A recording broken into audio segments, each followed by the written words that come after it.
Très bien, écoutez, bonsoir à tous. Merci d'être venus à la librairie Almora ce soir pour la présentation du livre d'Alexandre Pacini, qui est là. Voilà. Bonsoir Alexandre. Bonsoir. Donc pour la présentation de son livre qui s'appelle Découvrir la spiritualité, enseignant, méthode, source et but. Donc qui a été publié chez Almora il y a maintenant à peu près déjà un mois ou deux. Voilà, donc alors c'est le premier livre d'Alexandre Pacini. Donc c'est un événement quand on publie son premier livre, c'est quelque chose quand même. En plus c'est un livre assez imposant qui fait presque plus de 450 pages. Alors Alexandre a été professeur de mathématiques dans l'éducation nationale, consultant en informatique dans une entreprise du CAC 40, technicien en météorologie et maintenant ingénieur dans le domaine de l'aviation civile. Donc tu as plutôt à la base une formation scientifique. Tout à fait. D'ailleurs, entre parenthèses, comme beaucoup de gens qui s'intéressent, je trouve, à la spiritualité, il n'y a pas forcément opposition, il n'y en a pas d'ailleurs du tout, entre la démarche scientifique et l'approche spirituelle. Et ça se voit dans ton livre d'ailleurs. Tu ne renies jamais ton approche rationnelle, objective du monde, ça c'est très bien. Donc, chasser le naturel, il revient au galop. Oui, c'est très bien parce que... Voilà. Et donc moi j'ai reçu ce manuscrit par la poste, je ne te connaissais pas du tout, et j'ai tout de suite été... D'abord je me dis c'était vraiment un très très gros manuscrit, c'était imposant. C'était pas ce titre-là à l'origine, c'était un titre un peu... Vous ne connaissez rien. Vous ne connaissez rien à la spiritualité. Voilà. Et donc ça m'a tout de suite beaucoup intéressé. Parce que tu réussis, dans ce livre, tu réussis à faire une présentation générale, je trouve, de la spiritualité contemporaine. Tu as fait un gros travail de lecture, tu as visionné beaucoup de vidéos aussi d'enseignants contemporains, et tu as ramené toutes ces données dans ce livre, tu as classé par thème, et au bout du compte, donc, le lecteur, après avoir lu le livre, il a quand même une connaissance vraiment assez fine et assez complète de la spiritualité. Alors, pas tout à fait complète parce qu'il n'y a pas de Douglas Harding dedans, mais ceci dit, non, il est vraiment très très très bien fait. Donc je vais te laisser le présenter. Et puis ensuite, eh bien, si nos amis ont des questions, voilà. Donc merci beaucoup Alexandre. Merci. Et je te laisse la place. Merci et bonsoir à toutes et à tous. Donc en fait, ce que je vais faire simplement, c'est expliquer un petit peu la genèse du livre. Puis après, si jamais il y a des questions, je serai heureux d'essayer d'y répondre, comme on dit. Donc en fait, alors c'est vrai que j'ai une formation scientifique. Formation universitaire scolaire scientifique. Et quand j'étais en classe préparatoire, un jour, alors je m'étais toujours intéressé plus ou moins aux trucs un petit peu, les chinoiseries, les japonaiseries, les arts martiaux, les trucs comme ça, les philosophies, bouddhisme, etc. Et un jour, je me souviens, j'étais en classe préparatoire, je suis rentré dans la bibliothèque de ma ville, la bibliothèque municipale, et je suis allé vers le rayon philosophie, spiritualité. J'ai pris un bouquin au hasard et puis je l'ai ouvert. C'était un livre d'Arnaud Desjardins, les chemins de la sagesse. Et ce que j'ai lu tout de suite, je me suis dit, mais c'est évident, quoi. Ça me parlait, c'était ça. Et à partir de ce jour, j'ai commencé à creuser un peu, à aller dans le sujet. J'ai acheté les bouquins de Desjardins, c'est dans les années 90, début des années 90. Il n'y avait pas Internet développé comme maintenant, on n'avait que les bouquins finalement comme accès à cette source, ou alors aller voir les sages, les guides, les maîtres, quel que soit le terme qu'on utilise. Et dans une petite ville de province, ils ne passent pas souvent. Donc voilà, donc, j'ai commencé par les livres. Et donc j'ai creusé un peu le sujet, j'ai acheté des livres, j'ai lu des livres, le bouddhisme, tout ça, ça y est, ça s'est enchaîné. J'ai voulu partir en Inde, tout plaquer quand j'avais, je sais plus, 23-24 ans. Ça s'est pas fait, ça ne devait pas se faire. Et j'ai continué de creuser comme ça un certain temps. Puis après, ça s'est calmé. J'ai laissé le truc infuser, avec tout un tas de concepts, d'idées, de trucs, de fantasmes sur le sujet. Le sage, impassible, qui voit tout, qui entend tout, qui comprend tout.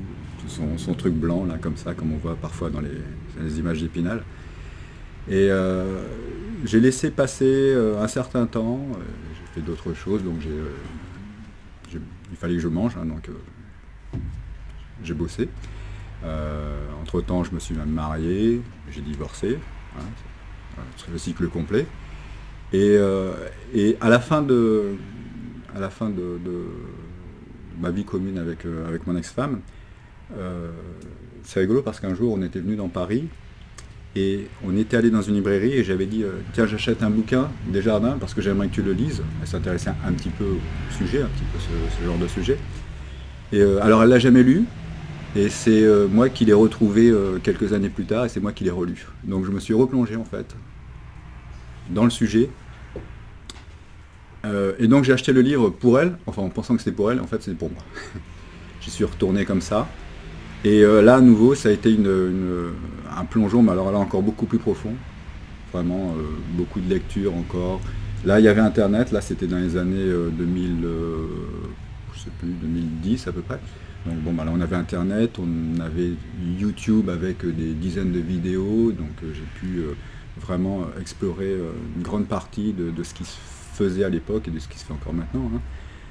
Avec un accès maintenant donc à ce domaine qui est beaucoup plus facile qu'il y a 25 ans, quand j'ai commencé. Et donc j'y suis retourné, je me suis rendu compte, alors à nouveau encore avec beaucoup d'idées, de fantasmes, de concepts sur oh là, le sage, machin, tout ça. La Matrix, ils voient tout, comme je me disais, ils doivent tout voir comme dans Matrix avec des 0 et des 1, enfin, des idées un petit peu. Et aussi, en creusant, je me suis rendu compte que voilà, j'étais à côté de la plaque sur tout un tas de choses.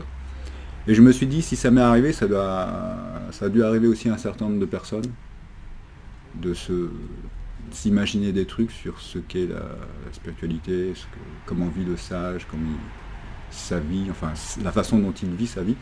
Même si dire « il vit sa vie », c'est déjà, bien sûr, c'est quelque chose qui n'a pas de sens. On ne va pas rentrer là dans ce genre de considération, on suppose que tout le monde comprend. Et donc je me suis rendu compte qu'il y avait tout un tas de trucs qui n'allaient pas, quoi.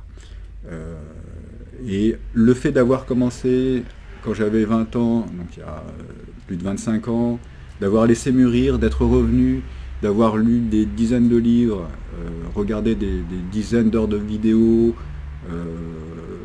je me suis dit, voilà, ça a maturé tout seul, ça s'est fait tout seul, la graine était plantée, et puis voilà, ça a poussé, et je me suis dit que finalement, il y avait rien qui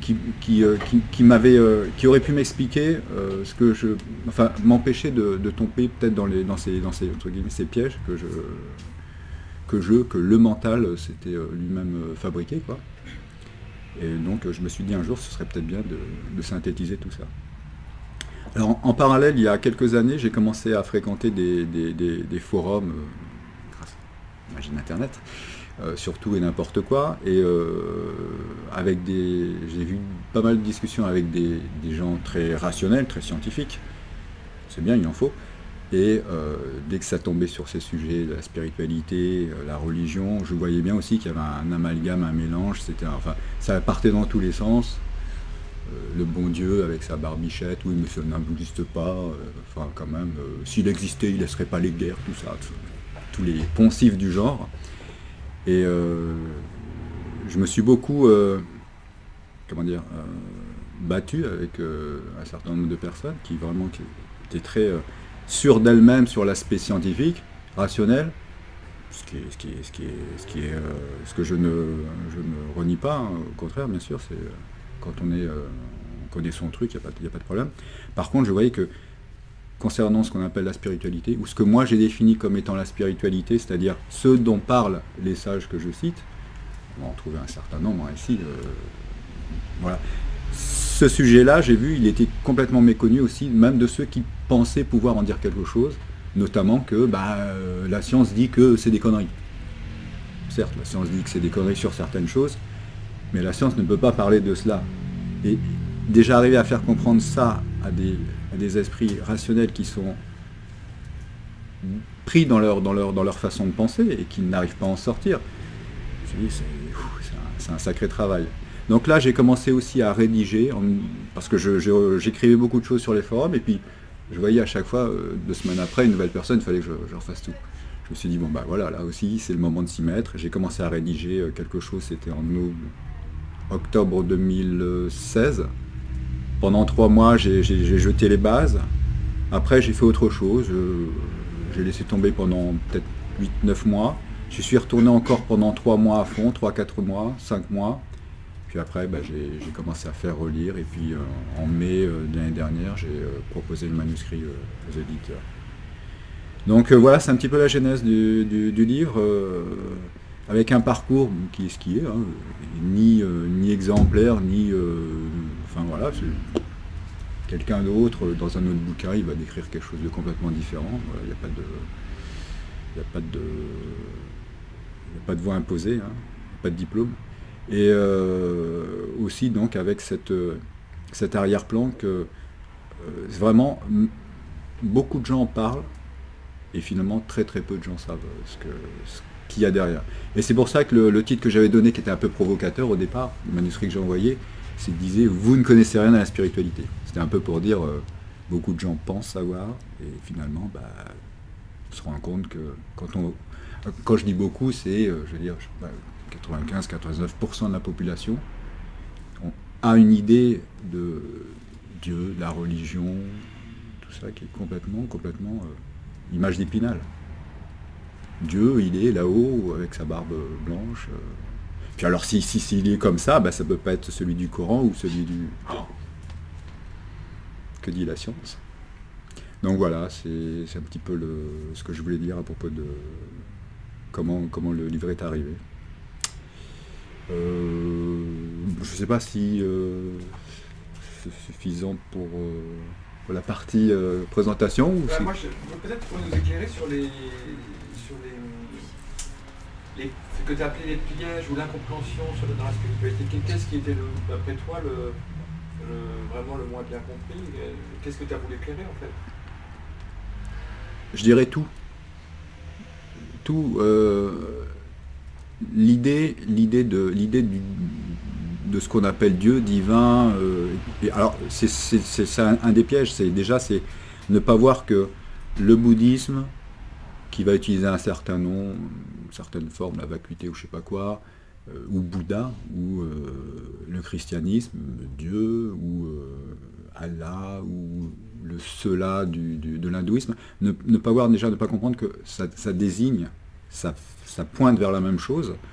C'est un des grands pièges déjà qui fait que les gens sont dans des chapelles. Mais moi, mon truc, voilà. Moi j'ai rencontré sur les forums des gens qui disent « Mais si tu parles pas de Jésus, tu n'as rien compris ». Donc des gens qui sont à fond dans leur façon de penser, qui voient une partie qui ont soulevé, j'ai envie de dire, un coin du voile. Mais s'ils ne voient pas que Jésus ou Bouddha, entre guillemets, c'est la même chose, on met des guillemets bien sûr, ils passent à côté de l'essentiel, puisque ce qui est derrière, l'unité, c'est ça. Donc, ça c'est un des pièges, c'est je dirais un des et c'est en même temps un des pièges, bien sûr c'est un des pièges, mais on vit dans le monde de la multiplicité, donc ne pas voir ça, c'est presque normal. C'est-à-dire qu'il y a le un qui se présente sous diverses formes, c'est voulu entre guillemets par le un, et si des gens croient que c'est la vérité et c'est dur comme fer, ils le croient dur comme fer, pardon, c'est normal après tout, bon, il n'y a pas de problème. Mais si on veut aller plus loin, on veut vraiment aller ce que j'appelle au bout du bout, il faut qu'à un moment donné, ce piège-là, on l'évite, on aille au-delà. Après, un autre piège, souvent, c'est l'image d'Épinal ou le concept ou la représentation qu'on se fait du sage. Alors là, j'étais en plein dedans, je décris à un moment parce que je m'imaginais, comme je disais, pour moi c'était un mélange de Yoda, comme dans La Guerre des Étoiles, de, comment il s'appelait là, dans Kung Fu, le maître qui était aveugle, enfin tous ces trucs-là, c'est vraiment les stéréotypes, et puis c'est un type impassible, il bouge pas, machin, il voit clair, c'est clair. Et quand on écoute, quand on lit, quand on écoute un peu les sages contemporains, ou qu'on a des vidéos même, par exemple, je cite une vidéo de Ananda Moyi, où on la voit un petit peu comme ça, un petit peu se tripoter les mains. Et la première fois que j'ai vu ça, je dis mais qu'est-ce qu'elle a? Elle a un problème, pourquoi est-ce qu'elle se tripote les mains? Je m'attendais à ce qu'elle soit comme ça, impassible. Donc de façon générale, la représentation qu'on se fait de ce qu'est un sage et de ce qu'est la vie vécue par le sage, c'est quelque chose qu'il faut absolument faire tomber. Si je suis sage, j'ai pas le droit d'aller au McDo, d'avoir des relations sexuelles, voilà, tout ça. Ça, c'est vraiment un point, je pense, très important, parce que quand on discute avec les gens aussi, par exemple, un truc actuel, c'est, dans notre société, il y a beaucoup les rencontres peuvent être souvent, une petite rencontre qui peut être une conférence, un soir, bon, ici c'est gratuit, mais on peut aller dans certains lieux où on va vous demander une participation pour rentrer dans la salle, 5 €. Le stage, ça va être 500 €, 1000 €, 1500 € pour le week-end. Les gens ne comprennent pas qu'aujourd'hui, on n'est plus au 19e siècle, et on n'est pas dans l'Inde du 19e siècle, où le sage, il a le gourou, il a la communauté qui l'aide, qui lui permet de vivre. Et aujourd'hui, les gens, il faut qu'ils vivent. Les gens, les sages, les gourous.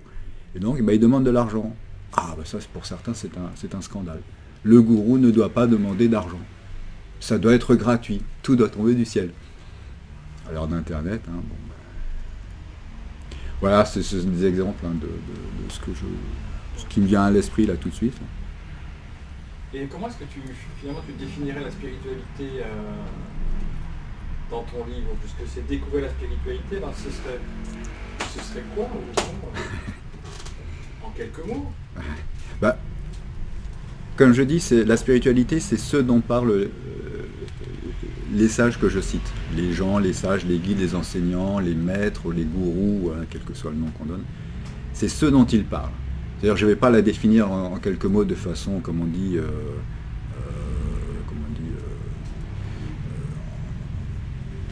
avec une définition, mais je dis, c'est ce dont ils parlent. C'est-à-dire que je la définis sans donner les mots. Voilà. Je ne sais pas si c'est très clair.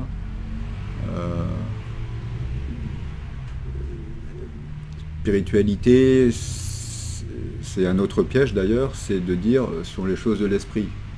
Déjà, quand on commence à parler avec les gens de la spiritualité, chacun a effectivement son idée de ce que c'est. Il y en a qui vont dire la philosophie contemporaine, enfin pas contemporaine, mais qu'on a connue, qu'on a étudiée en terminale. Oui, c'est de l'esprit, il y a des choses spirituelles dedans. Chacun y met un peu ce qu'il veut. Mais la spiritualité, finalement, c'est, j'ai presque envie de dire, vous comprenez que ce dont parlent ces gens, ces sages, quel que soit le mot qu'on utilise, c'est la même chose. C'est ça la spiritualité. C'est ce qu'il y a derrière.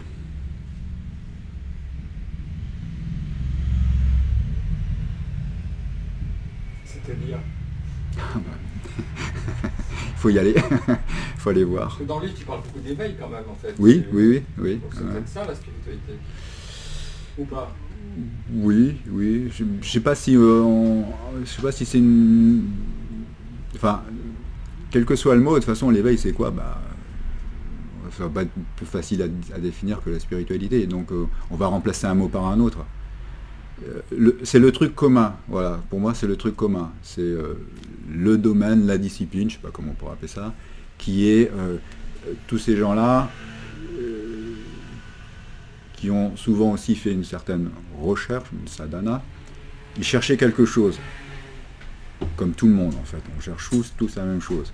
Bah, c'est ça ce qu'il y a derrière la spiritualité. Après qu'on utilise le mot spiritualité ou un autre mot, moi j'ai rien à faire. Mais c'est un mot qui est parlant aussi. Donc on va utiliser le mot plutôt que d'en inventer un autre. Et parmi les gens que tu cites, tu te sens proche de qui en fait? Tu as commencé par parler de Desjardins, mais en regardant l'index, on voit que tu cites effectivement beaucoup Desjardins. Ouais. Des gens qu'on publie, ça c'est bien aussi, comme Jeff Foster, mais aussi Padovani,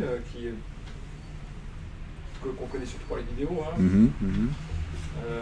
Donc de qui, toi, Stéphane Jourdain aussi. Stéphane Jourdain. Bien sûr, Ramana Maharshi, Maharaj, mais finalement, tu es proche de qui par rapport à... Tu n'as déjà pas suivi d'enseignement auprès d'un... Non, je suis jamais allé dans une école, une voie sur quelqu'un de façon comme ça, et puis...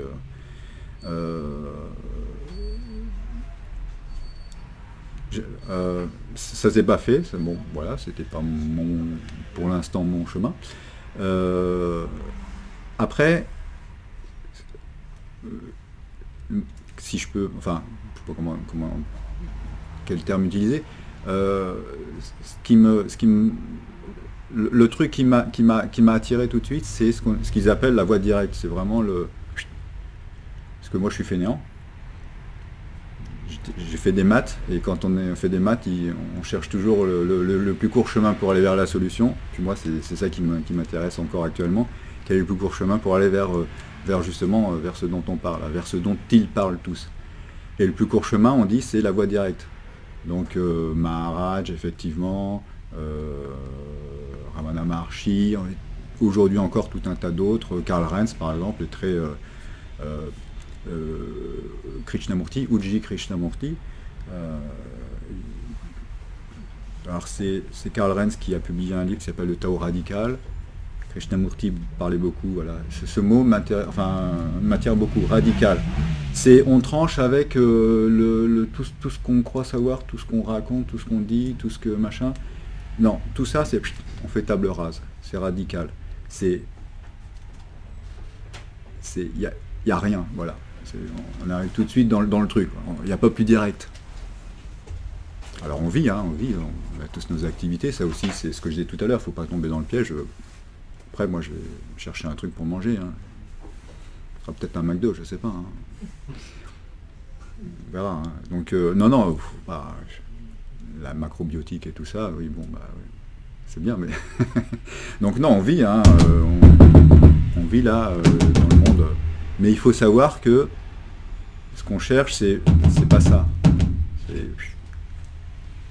Le truc direct, c'est ça. Ma voie, entre guillemets, elle est la plus directe possible. Je ne sais pas si je la suis, mais là-dedans, en tout cas, le truc qui est attiré vers quoi c'est attiré, c'est quelque chose qui est direct, radical. Alors là, dans ce que tu disais, ce que tu as cité, c'est Nisargadatta Maharaj est assez radical dans son... Alors, et un autre, par exemple, c'est Tony Parsons, peut-être trop radical pour certains. Je trouve qu'Éric Barré est assez radical aussi. Il tranche. On ne peut pas dire à tout le monde d'emblée, on ne peut pas dire à tout le monde qui va s'intéresser à la spiritualité. Écoute ce que dit Éric Barré, quand il dit, un moment, je ne sais plus exactement, je vais paraphraser, enfin, l'idée, l'enfant marche sur le mur, la plupart des parents vont dire, oh là, mon Dieu, ils vont partir dans d'autres trucs, descends du mur, tu vas peut-être te tomber, casser une jambe, et lui dit, peut-être que se casser la jambe, c'est ce qui lui arrivera de mieux. Si on ne comprend pas tout ce qu'il y a derrière, moi j'appelle ça un chemin assez radical, pour beaucoup de gens, ils vont dire, oh là là, c'est ça la spiritualité, mais j'en veux pas, mais c'est n'importe quoi. Donc voilà, il y a vraiment plusieurs approches, effectivement, des choses qui vont être plus douces. Tu parlais d'Isabelle Padovani, je pense qu'elle a une approche beaucoup plus douce, beaucoup plus entre guillemets bienveillante, basée sur l'empathie, basée sur le système qu'elle a créé, en utilisant beaucoup d'autres choses qui existaient déjà. Donc il y a une diversité qui fait que chacun peut trouver effectivement sa voie, s'il la cherche vraiment, s'il y a beaucoup de gens qui ne la cherchent pas, qui cherchent quand même le truc qui est derrière, mais qui ne vont pas chercher une voie. Et si on est attiré vers quelque chose qui est très radical, on y va. Et si on est attiré vers quelque chose d'abord parce qu'on a besoin de se reposer dans quelque chose de plus doux, ben on va vers ça.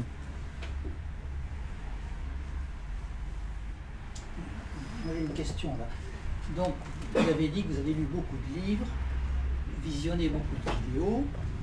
J'ai envie de dire que ça c'est très bien. Ouais. Mais dans la spiritualité, telle que moi, en tous les cas, je la comprends, il s'agit de vivre. Il ne s'agit pas de conceptualiser, de théoriser. Bien sûr.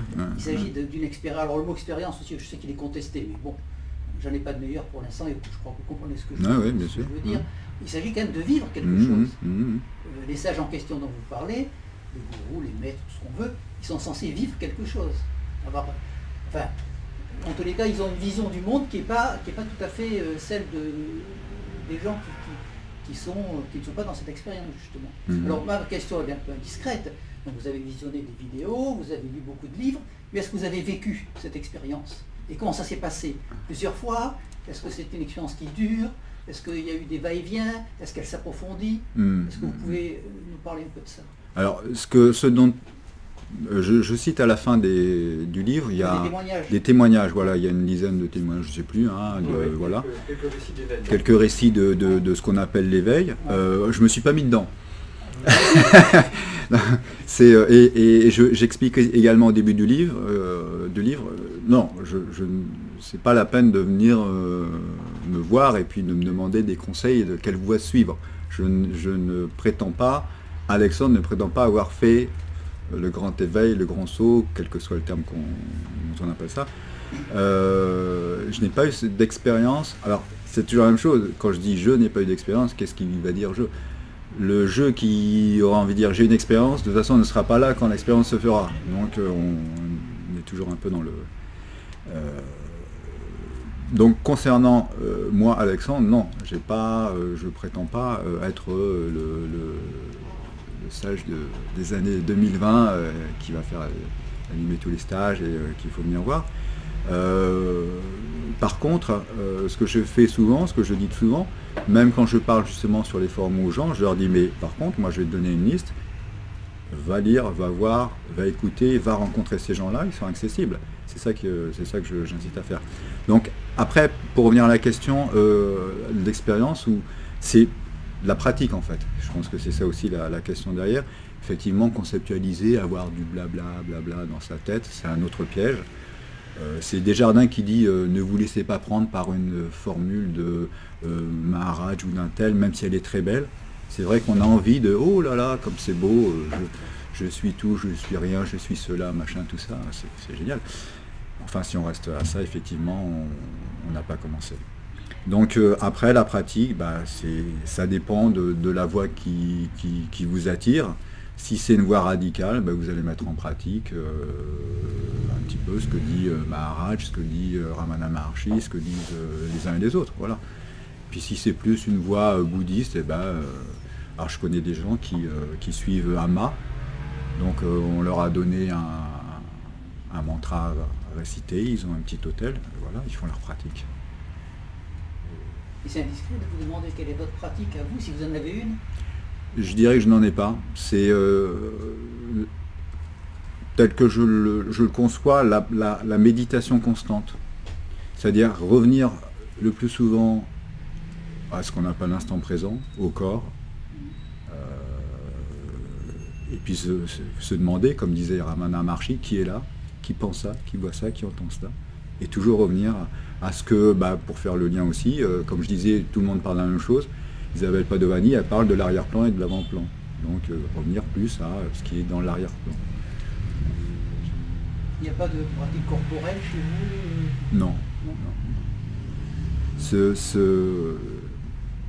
Se mettre bien, pas forcément droit comme main et tout ça. Non. Mettre bien déjà, se détendre. Non. Puis voilà.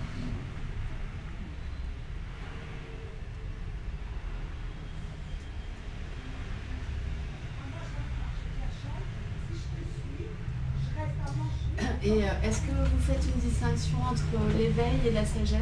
Parce que vous parlez beaucoup de sage. Ouais, les mots toujours, hein, sage, alors c'est pour ça que je dis à chaque fois, je dis le sage, le guide, l'enseignant, le maître, le gourou, quel que soit le terme qu'on utilise, de toute façon on trouvera toujours à y redire parce que justement académiquement ça ne désigne pas la même chose, le dictionnaire dit... j'ai envie de dire que je ne cherche pas à faire une distinction où ça m'intéresse pas en fait, c'est d'essayer de distinguer si on doit appeler ça la sagesse ou la spiritualité ou enfin c'est ce qui est vraiment derrière. Là je vois le micro, mais moi ce qui m'intéresse c'est ce qui est derrière, c'est donc sage ou spiritualité ou je sais pas si je réponds à la question ou si c'était pas tout à fait ça ou si vous voulez préciser ou... Bah, disons que j'avais ou si j'ai lu de la question. Ouais. La sagesse, elle peut être multiple, je pense, puisque c'est une forme d'expression d'une expérience. Oui. Je parlais tout à l'heure. Ouais. Et effectivement, l'expression de cette expérience, elle peut prendre de multiples formes, mais l'expérience d'éveil en elle-même, elle est commune. Oui, voilà, tout à fait. Oui. Mais après, la façon, c'est l'image de la montagne que je donne. Il y en a qui vont aller tout en haut de la montagne en passant par une face nord, l'autre face ouest, la face est. Il y en a qui ça va être aride, il y en a ça va être en faisant des lacets. Ça, c'est effectivement, c'est l'expérience, les sagesses telles qu'on peut les décrire. Mais effectivement, en haut de la montagne, quand on y est, c'est la même chose. Et ce qu'on va décrire du haut de la montagne, ce sera la même chose pour tout le monde. Et ce qui m'intéresse, moi, c'est surtout ça, c'est ça. Après, effectivement, il y a des voies multiples, des sagesses, entre guillemets, multiples. Parce que, comme je disais tout à l'heure, on est dans le monde de la multiplicité. Quand on est dans une librairie, on s'en rend compte tout de suite. Donc, il n'y a pas de, pour moi, en tout cas, il n'y a pas de problème là dans le fait qu'on puisse avoir des sagesses et, par contre, derrière, ce qui est important, c'est vraiment que le truc derrière, il n'est pas multiple.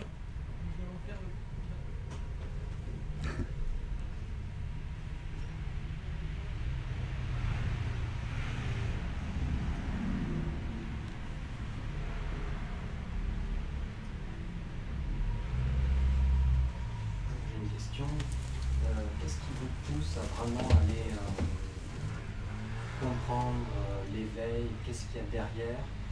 Si vous n'avez pas vraiment eu d'expérience spécifique, quel est votre moteur en fait? Je vais faire la réponse que j'ai lue à maintes reprises, parce que bon, je fais que ça depuis un certain temps, je joue au perroquet. C'est tout simplement que d'une part c'est ce que j'appelle notre véritable nature. Donc on a beau ne pas avoir fait l'expérience, mais qui n'a pas fait l'expérience? Le Alexandre qui est sur sa carte d'identité, qui est machin. Donc même si je vais dire que je n'ai pas fait l'expérience, en fait, je suis cette expérience à tout instant. Mais je ne m'en rends pas compte. Voilà, c'est un petit peu ce que répondrait, je pense, tel que je l'ai lu à de multiples reprises, d'une part. D'autre part, comme le disent beaucoup de ces sages, justement, c'est qu'à chaque fois qu'on s'endort, à chaque fois qu'on est dans le sommeil profond, on y retourne et on fait cette expérience. Donc en fait, on a beau dire qu'on ne la fait pas, on la fait tous les jours. Donc, même si je vais dire, oh là là, j'ai pas fait cette expérience, machin, on l'a fait. Ça, c'est un premier point. Après, le deuxième point, c'est que c'est un truc qui, pourquoi je ne peux pas le dire, c'est comme ça, c'est des gens, tout le monde recherche ça, sous de multiples formes, celui qui suit pas un chemin, mais qui cherche des plaisirs, en fait, il cherche toujours ça aussi derrière. On ne fait que cela, rechercher cela, c'est-à-dire retourner vers notre véritable nature. Après, pourquoi est-ce que chez tel individu, ça va sous cette forme-là, une recherche et écrire un bouquin ou en lire, et une autre personne sous une autre forme, ça je sais pas. Moi je sais pas pourquoi un jour je suis rentré dans cette bibliothèque et puis j'ai pris le bouquin et puis tout de suite ça m'a parlé et j'ai dit voilà c'est ça. Et c'est pas, j'ai pas lu en disant ouais, non, enfin peut-être que, c'était tout de suite, c'est voilà, la description elle est clairement, c'est ça. Pourquoi je sais pas. Mais j'ai pas de réponse. Et en fait, là, dans le livre, vous parlez beaucoup des pièges, en fait. Et est-ce que voir ces pièges, ça vous a rapproché de quelque chose, ou est-ce que ça vous a apporté quelque chose? Ah oui, comme ils disent toujours, il faut voir le faux. Il n'y a que ça qu'on peut voir. Le vrai, on peut pas le voir. Par contre, ce qu'on peut voir, c'est le faux. C'est le neti-neti, ni ceci, ni cela. Je ne peux pas dire, je ne peux pas expliquer ce que je suis, ma véritable nature. Par contre, je peux voir tout ce que je ne suis pas, et notamment tout ce pourquoi je me prends. Et donc, effectivement, de voir les pièges, ouais, ça fait, ça fait tomber effectivement tout. Ah bah oui, je pensais que je pouvais. Je pensais que si j'étais ça, je pouvais pas faire ça. Arrête tes conneries, arrête tes bêtises. Donc oui, non, ça, c'est très éclairant, oui, de prendre conscience que du neti-neti, si je peux dire, mais dans la pratique, oui, c'est très éclairant.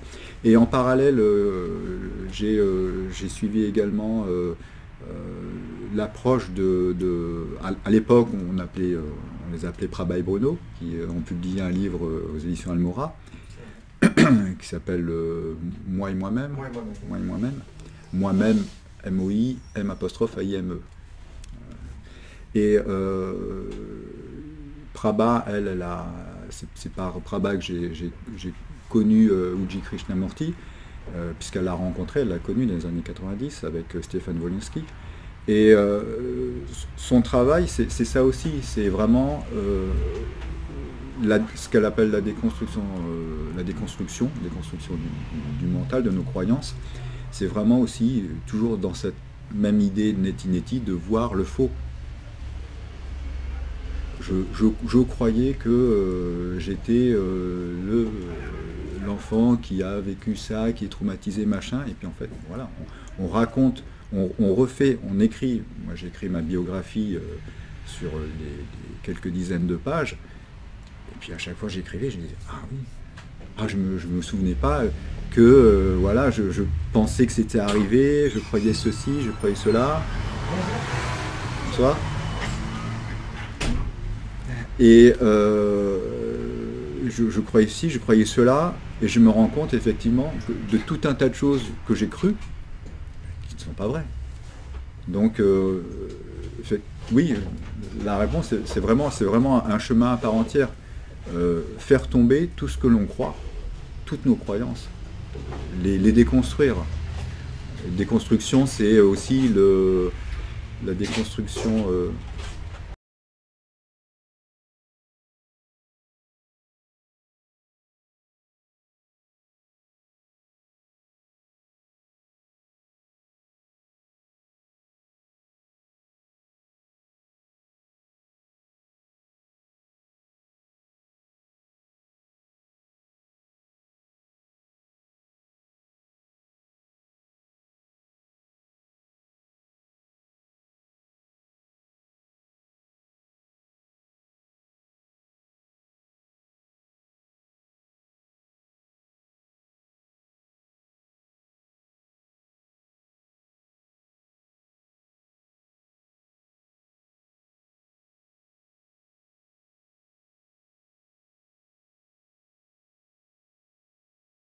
avec Derrida, je crois que c'est lui, de mémoire, toutes ces idées en fait de la philosophie.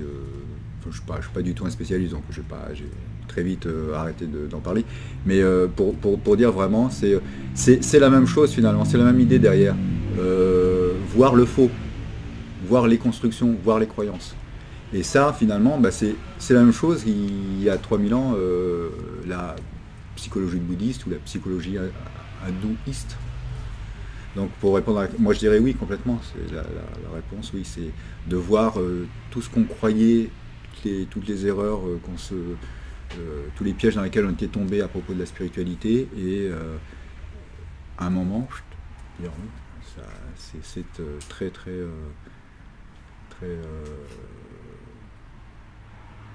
très important. Voilà.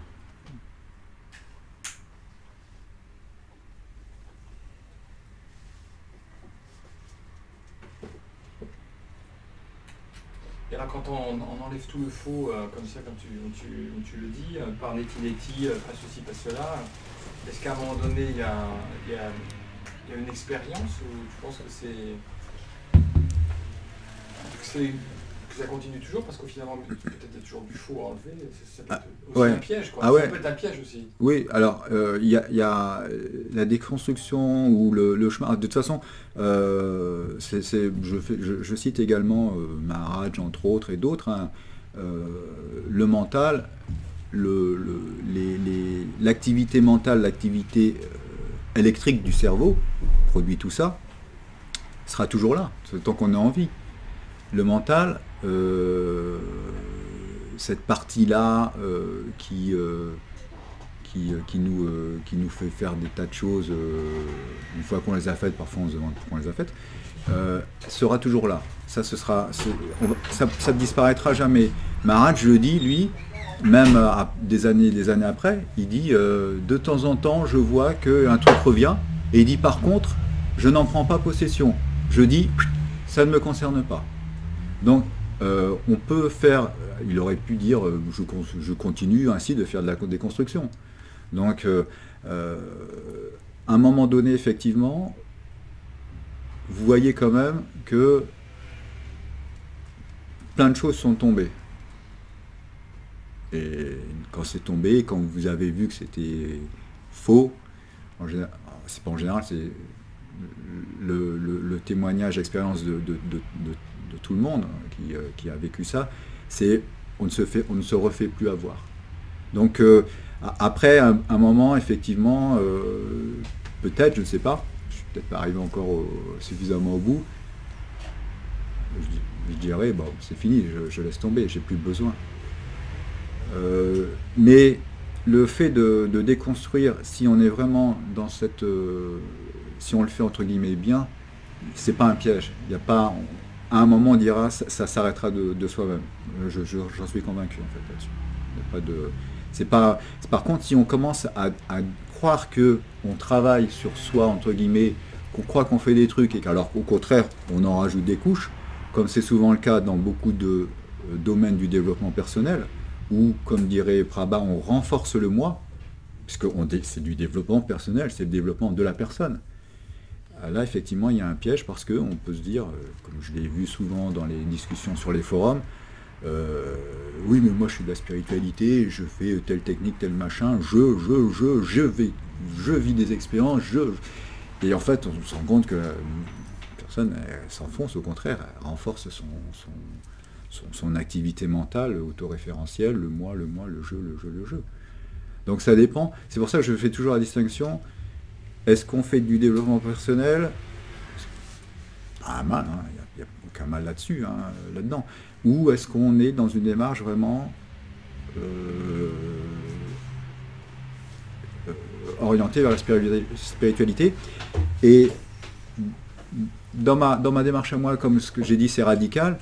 À chaque fois que je vois qu'on revient trop vers le moi, vers le jeu, c'est pas la voie qui m'intéresse. Donc je le dis, attention, méfiance, est-ce qu'on n'est pas plutôt dans le développement personnel? Et ça, c'est quelque chose, avec certains ça passe pas, oui, mais moi c'est ma voie de faire ça. Bon, c'est ta voie, il n'y a pas de problème, c'est pas la mienne. Vous avez consacré un chapitre assez important à cette question, spiritualité et développement personnel. Ouais, voilà. Alors je le redis, hein, parce que les attaques après, aucun mal à faire du développement personnel. Souvent même c'est un préalable pour commencer la spiritualité, pour suivre une voie. C'est pas moi qui le dis, encore une fois, c'est beaucoup de sages. Ils disent, c'est l'expression du gourou, du maître d'Arnaud Desjardins, avant de devenir un surhomme ou un supra-homme ou un homme vraiment complet à part entière, d'abord il faut réparer un peu tous les trucs là-dedans, parce qu'on est plutôt, je veux dire un sous-homme, c'est peut-être pas la bonne expression, mais avec un mental tellement... une psychologie tellement névrosée, complètement malade, qu'avant d'entamer un chemin qui va déjà être remuant, il faut revenir à une certaine base, une certaine normalité. Et donc le développement personnel peut aider là-dedans, il n'y a pas de problème. Wolinski cite les soufis, je crois, où il dit comme ça, un maître soufi, hein, je crois, c'est les soufis, hein, dans le temps, on allait voir le gourou, et le gourou il disait, bon écoute, ok d'accord, mais pendant 2 ans tu vas aller voir tel ou tel médecin, il va te remettre un peu d'aplomb, et après tu viendras me voir. Donc c'est pas non plus nouveau, c'est pas quelque chose qui est choquant, qui doit être choquant. Et le développement personnel permet de faire tout un tas de choses, hein, lire plus vite, ou pourquoi pas, je sais pas. Hein. C'est très vaste, hein, avoir moins mal au dos, ou parce que on n'est pas bien équilibré énergético, je sais pas quoi, il n'y a aucun problème là-dessus. J'y ai eu recours et je pense que c'est pas fini. J'y aurai encore recours probablement. Donc, développement personnel, ouais. Mais il faut savoir, quand on fait du développement personnel, quand on travaille avec le mental, le jeu, l'ego, il faut savoir ce qu'on fait. Et pas dire je fais de la spiritualité. En tout cas, pas dans cette acception-là. Comme j'ai dit, pas dans la façon dont je le définis dans le livre. Ou dans la façon dont je ne le définis pas dans le livre. En tout cas, le livre aussi m'a paru très intéressant. C'est une sorte d'anthologie, en fait, de la spiritualité contemporaine, parce qu'il y a beaucoup de citations. Donc on a comme ça, en lisant le livre, on voit vraiment comment les uns et les autres se positionnent sur les différentes questions, en fait. Un peu presque comme un abécédaire de différents enseignants contemporains. C'est intéressant, c'est pour ça. C'est ça qui m'a plu dans le livre. Alors contemporain aussi au sens large, parce que même des patriarches bouddhistes, donc du je ne sais plus combien, 5e siècle, ou même avant, hein, enfin de toute façon, c'était Bouddha. Après il y a une grande partie effectivement, années, quoi. Voilà, parce que parce que c'est accessible aujourd'hui facilement sur YouTube, dans les librairies, c'était beaucoup plus difficile il y a un certain temps, et aussi parce qu'il y a une explosion aussi du nombre de personnes, entre guillemets, qui sont connues, qui se font connaître grâce à Internet. Je ne sais pas s'il y avait autant de rencontres tous les week-ends il y a 20 ans, justement. Je ne sais pas, hein, mais je ne crois pas. Donc aujourd'hui, c'est plus facile. Aujourd'hui, on a accès à une masse importante de documents, de livres, de documents sonores, de vidéos. Et si on veut vraiment, on creuse. Et là, c'est un autre piège, c'est qu'on peut y passer aussi... tout lire, tout voir, tout entendre.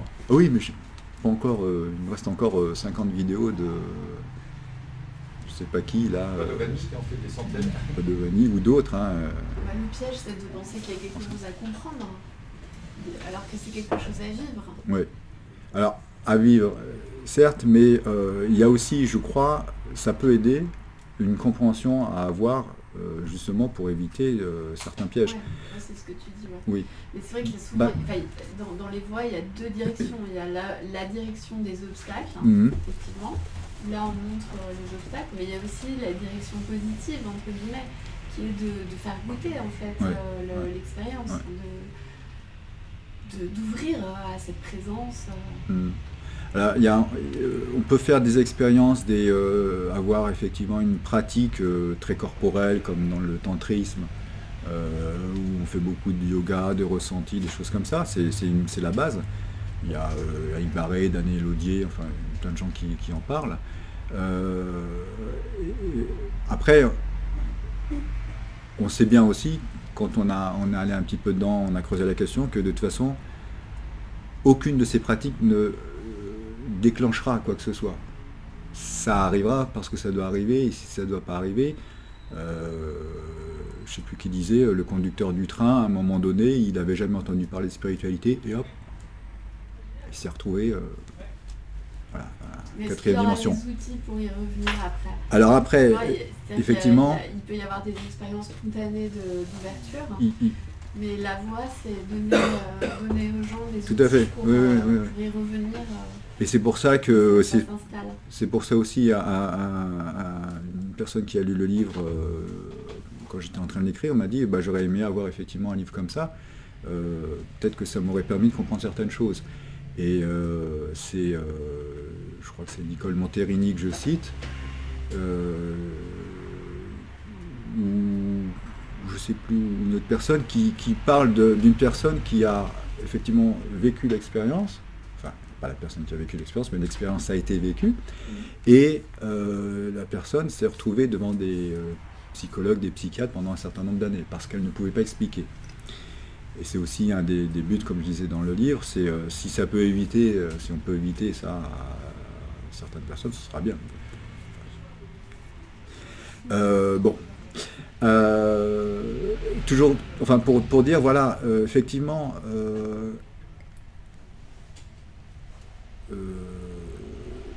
le fait d'avoir eu l'expérience sans pouvoir l'expliquer, sans pouvoir mettre des mots, si ça arrive, bon, ça arrive, c'est comme ça. Et ça peut être, je ne sais pas si c'est, en tout cas ça arrive certainement. Après, effectivement, la voix permet de pouvoir éviter tout ce qui va se passer après. Mais on est en train de dire des trucs, finalement, éviter, on n'évitera rien. Si ça doit arriver, ça arrivera, et puis ça va arriver encore pour un certain nombre de personnes. Mais peut-être que pour certaines personnes, ça n'arrivera pas parce qu'un livre a été écrit et qu'ils ont lu et qu'ils se sont dit « Ah ben voilà, j'arrive à mettre des mots, j'arrive à mettre une explication sur ce que j'ai vécu ». Et c'est pour ça que la compréhension intellectuelle n'est pas non plus... Enfin, moi, bien sûr que ça peut être un piège. On reste là-dedans, dans le concept, dans la croyance. Balsekar, lui, dit je n'ai jamais eu de grands soirs, jamais fait d'expérience transcendante. Et pourtant, il dit, j'en ai parlé à Nisarga, son maître, c'était Maharaj, et Maharaj lui a reconnu. Et il dit pourtant, moi je n'ai jamais rien vécu de... Et il dit, mon chemin était beaucoup plus dans la compréhension, pas l'intellectualisation, mais dans la compréhension intellectuelle d'abord, mais qui germe de façon ensuite non intellectuelle. Alors c'est pour ça, moi je ne serais pas aussi tranché sur comprendre intellectuellement, je pense déjà c'est bien. Et je crois pas que ce soit encore tout le monde qui soit parvenu. Même parmi beaucoup de gens qui parlent du sujet. Non, si ça ne, pardon, je veux juste pour dire, si ça n'est que cela, effectivement, ça n'est que cela et puis c'est tout.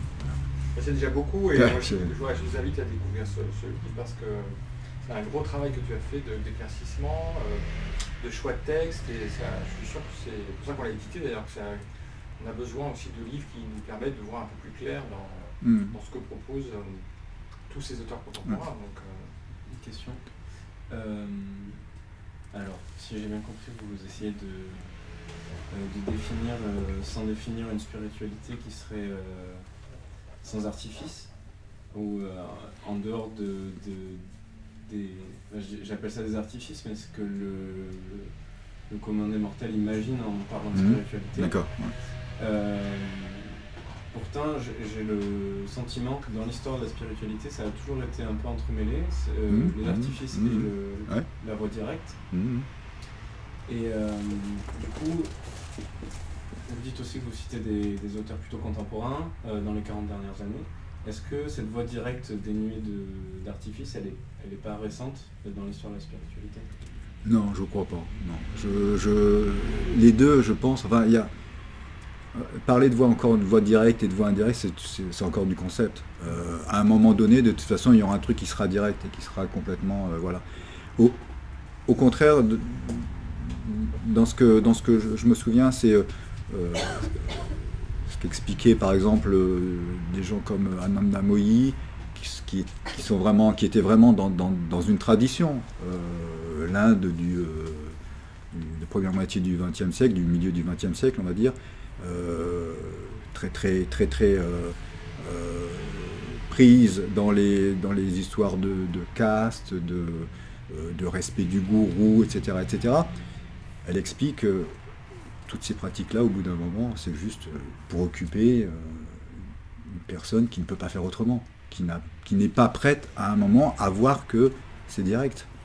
Et tout ce que j'ai lu sur le sujet, c'est toujours la même chose. On explique que le mantra qu'on récite, le chapelet qu'on égrène, la pratique, c'est parce qu'il faut qu'il y ait, que les personnes arrivent. C'est ni mieux ni moins bien, mais cette voie entre guillemets progressive, c'est une occupation. Et à un moment donné, le truc qui va se faire, non pas que la personne va faire, mais qui va se faire, de toute façon ce sera direct. Donc il y a cette dichotomie voie directe, voie progressive, elle est un peu conceptuelle, elle est un peu factice. Bon. Après,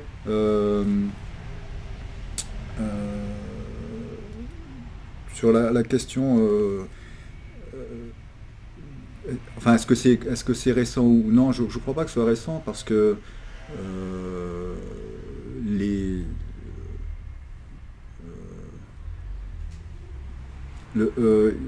y a pas de, je crois pas qu'il y ait d'évolution dans les pratiques. C'est ce qu'on a aujourd'hui, c'est la même chose qu'il y avait 2 ou 3 ou 4 000 ans. C'est juste que l'habillage est différent. Aujourd'hui, comme je disais, le gourou, il n'est plus avec son copinam, là, juste sa petite serviette autour des hanches, et puis maintenant il prend le métro, et puis on ne remarque pas. Voilà. Mais les choses se font de la même façon, je pense. Certains disent qu'il y a une accélération de la conscience, de l'éveil, de plus en plus. Je sais pas. Je n'ai pas reçu de mail sur la question. Je peux pas dire. Bien, merci beaucoup. Merci Alexandre. Merci pour vos questions pertinentes. Et donc, nous vous invitons à boire un verre. Et pour continuer la discussion aussi. Merci à vous. Merci.